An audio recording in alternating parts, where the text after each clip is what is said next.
Meu nome é Daniel, tenho 39 anos e sou arqueólogo. Minha vida sempre foi guiada pela busca incansável por segredos enterrados, vestígios de civilizações que o tempo tentou apagar. Minha paixão sempre esteve nos fatos, nas evidências concretas que a Terra pode nos dar, e nunca fui alguém que se impressionava com histórias de fantasmas ou forças invisíveis. Pelo contrário, considerava essas coisas como fantasias que distorciam a realidade. Há 2 anos, fui convidado para liderar uma expedição em uma região montanhosa e remota, onde, segundo as lendas, uma civilização antiga havia desaparecido misteriosamente. O lugar estava envolto em um mistério quase palpável, e os moradores locais falavam com temor sobre espíritos protetores que guardavam a área. Diziam que esses protetores eram os responsáveis por manter os segredos da civilização enterrados, longe dos olhos curiosos. Como de costume, ignorei esses relatos como superstições tolas, fruto do medo do desconhecido. Quando chegamos ao local, fui imediatamente tomado por uma sensação estranha. Era como se o ar estivesse carregado de algo que eu não conseguia identificar, algo que se agarrava a mim e não me deixava respirar livremente. A montanha parecia viva, observando cada movimento meu. Minha equipe, formada principalmente por trabalhadores locais, começou a demonstrar sinais de inquietação. Eles sussurravam entre si, seus olhos cheios de medo, como se soubessem algo que eu ignorava. Durante as noites frias, ao redor da fogueira, eu ouvia as histórias deles sobre os protetores. Figuras altas e sombrias que rondavam a montanha, vigiando o solo sagrado e punindo aqueles que ousavam desafiá-los.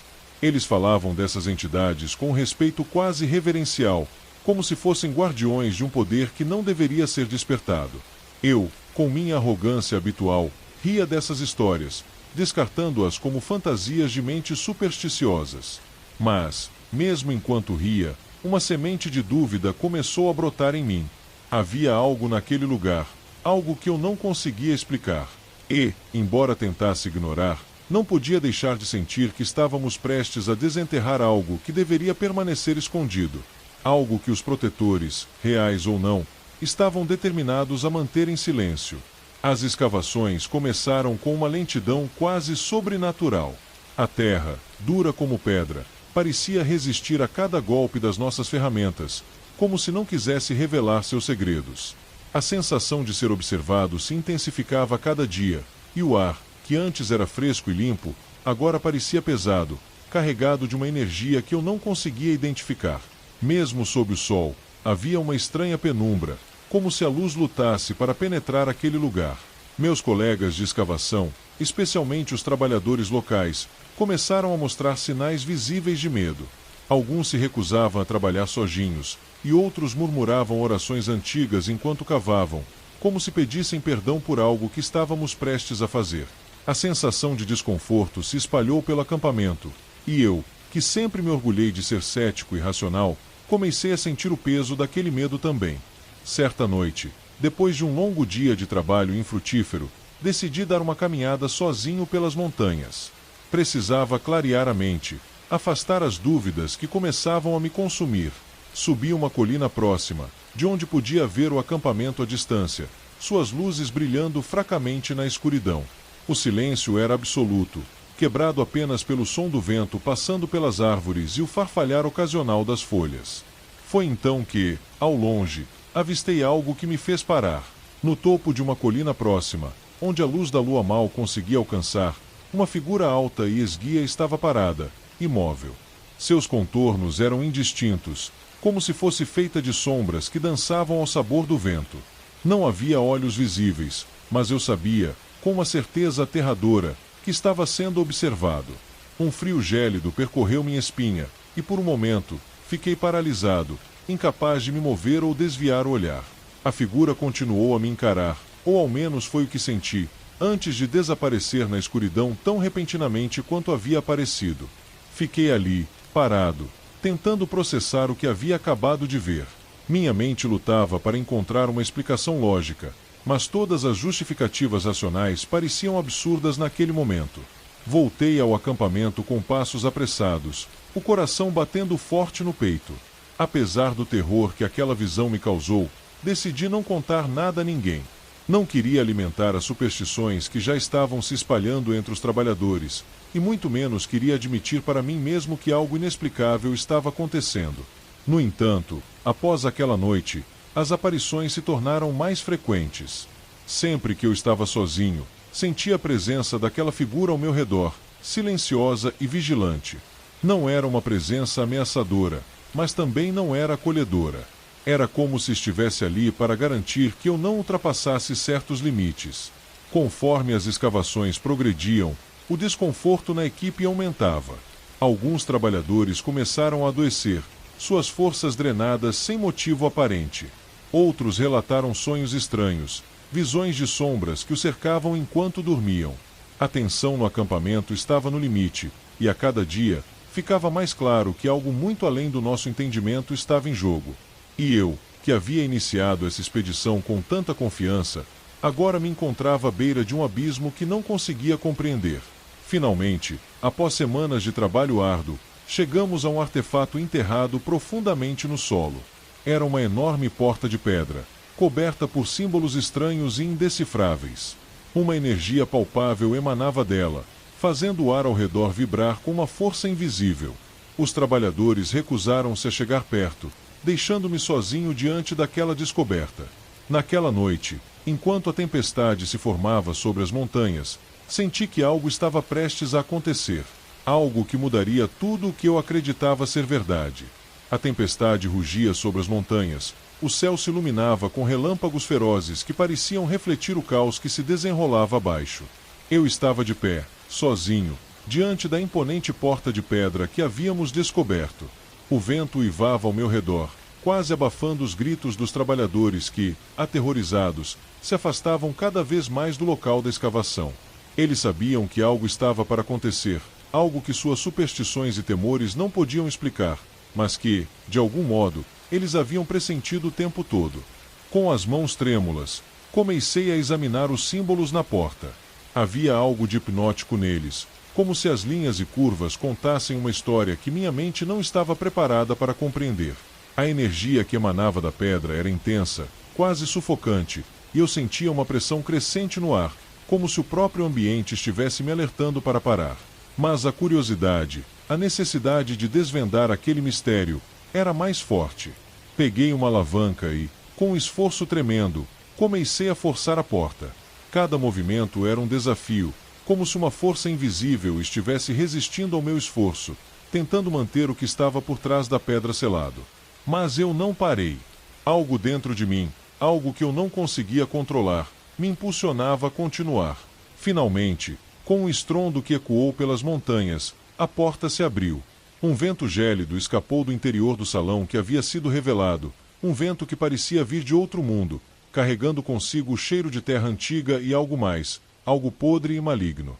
O salão subterrâneo estava mergulhado em sombras, mas mesmo na escuridão, eu podia ver os contornos de artefatos antigos e restos mortais espalhados pelo chão. No entanto, o que mais me chamou a atenção foi a figura que estava no centro do salão. Era uma estátua, ou pelo menos parecia ser, alta e esguia, exatamente como as figuras que eu havia visto ao longe, nas colinas. Seus braços estavam estendidos, e seu rosto, apesar de petrificado, transmitia uma sensação de calma aterradora. Seus olhos vazios pareciam me encarar, e por um breve momento, tive a sensação de que estava sendo sugado para aquele vazio, como se minha própria alma estivesse sendo drenada. De repente, um grito irrompeu dos lábios de um dos trabalhadores que ainda permaneciam perto da entrada. Ao me virar, vi o que ele havia visto, os protetores. Eles estavam ali, dezenas deles, suas formas antes nebulosas agora mais definidas, quase tangíveis. Cercavam o salão, formando um círculo ao redor da porta. O ar parecia vibrar com a intensidade de suas presenças, e a terra sob meus pés tremia ligeiramente, como se estivesse reagindo à sua chegada. E então, compreendi o que estava acontecendo. A figura no centro do salão não era uma estátua comum. Era uma entidade, algo antigo e poderoso, que havia sido selado ali por aqueles protetores. Eles não estavam ali para proteger o artefato ou o lugar. Eles estavam ali para proteger o mundo do que quer que estivesse preso naquela sala.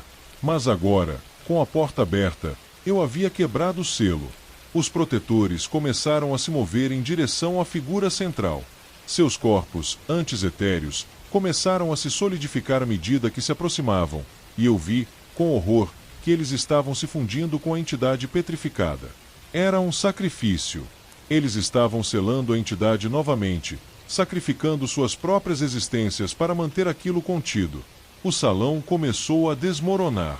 O chão tremeu violentamente, e pedras começaram a cair do teto, enquanto as sombras dos protetores se tornavam uma com a figura central, reformando o selo que eu havia quebrado. O vento, que antes soprava furiosamente, parou de repente, substituído por um silêncio mortal. Sem pensar, corri para fora do salão, sentindo o pânico tomar conta de mim. Escapei por pouco, enquanto o salão desabava atrás de mim, enterrando a figura, os protetores e o segredo que eu havia desenterrado. Fiquei ali, ofegante, assistindo enquanto a entrada da caverna se fechava, selando novamente o que nunca deveria ter sido perturbado. Mas a sensação de alívio não veio. Em vez disso, fui tomado por um terror profundo, uma compreensão tardia de que, ao libertar aquela entidade, eu havia selado meu próprio destino. Depois daquela noite, deixei as montanhas e voltei para a cidade, mas nada mais parecia real. O mundo ao meu redor continuava em movimento, mas para mim, tudo estava envolto em uma névoa de irrealidade. As vozes dos meus colegas, o burburinho da cidade, até mesmo o som dos meus próprios passos pareciam distantes, como se eu estivesse separado de tudo por um véu invisível. Tentei esquecer o que aconteceu, mergulhando no trabalho e tentando retomar a vida que eu conhecia. Mas a sensação de que algo havia mudado, algo fundamental, não me deixava. O que eu vi naquela caverna, o sacrifício dos protetores, a presença daquela entidade antiga e malevolente, tudo isso estava gravado em minha mente como uma cicatriz que não podia ser apagada. No entanto, o que mais me assombrava era a sensação de que eu havia sido marcado de alguma forma. Como se, ao abrir aquela porta e presenciar o sacrifício, eu tivesse me tornado parte de um ciclo que não podia ser rompido. Às vezes, à noite, acordava com a sensação de que havia algo no meu quarto, uma sombra que não deveria estar lá, observando-me. A presença dos protetores, que antes era sutil, tornou-se uma constante em minha vida. Eu os via nos cantos dos meus olhos, formas nebulosas que desapareciam quando eu tentava focar nelas. Senti que eles estavam sempre por perto, vigiando, não para me proteger, mas para garantir que eu não revelasse o que havia acontecido, que eu não contasse a ninguém sobre o segredo que havia desenterrado. Tentei falar sobre isso com alguns colegas, mas as palavras não saíam. Era como se algo estivesse bloqueando minha fala, uma força que me impedia de contar a verdade. E mesmo que eu pudesse falar, quem acreditaria? Quem acreditaria em uma história sobre protetores sacrificando suas próprias existências para conter uma entidade antiga? Com o tempo, comecei a aceitar que essa era minha nova realidade. Eu estava condenado a viver com a lembrança do que aconteceu, com a certeza de que havia cruzado uma linha que nunca deveria ter sido ultrapassada. A presença dos protetores era um lembrete constante de que o passado não pode ser mudado, e que certos segredos devem permanecer enterrados.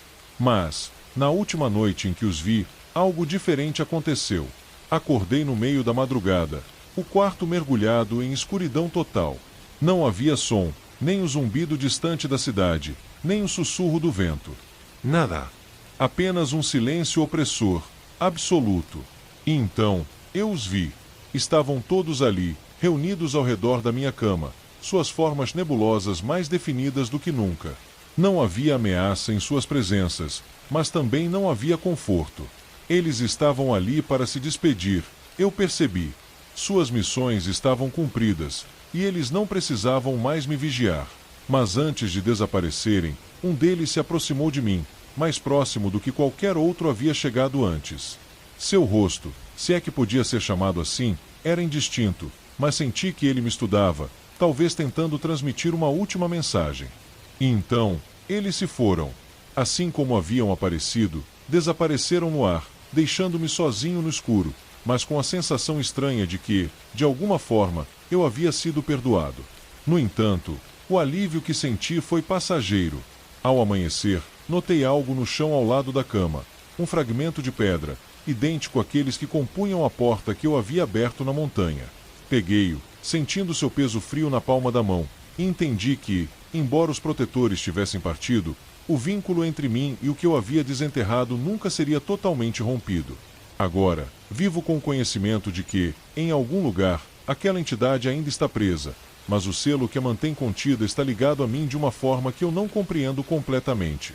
E assim, enquanto o mundo continua ao meu redor, eu permaneço preso entre o que foi e o que é, sempre consciente de que o passado, não importa o quanto tentemos enterrá-lo, tem uma maneira de nos encontrar. E eu sei que, um dia, ela pode vir atrás de mim, não para proteger, mas para reclamar o que é seu por direito.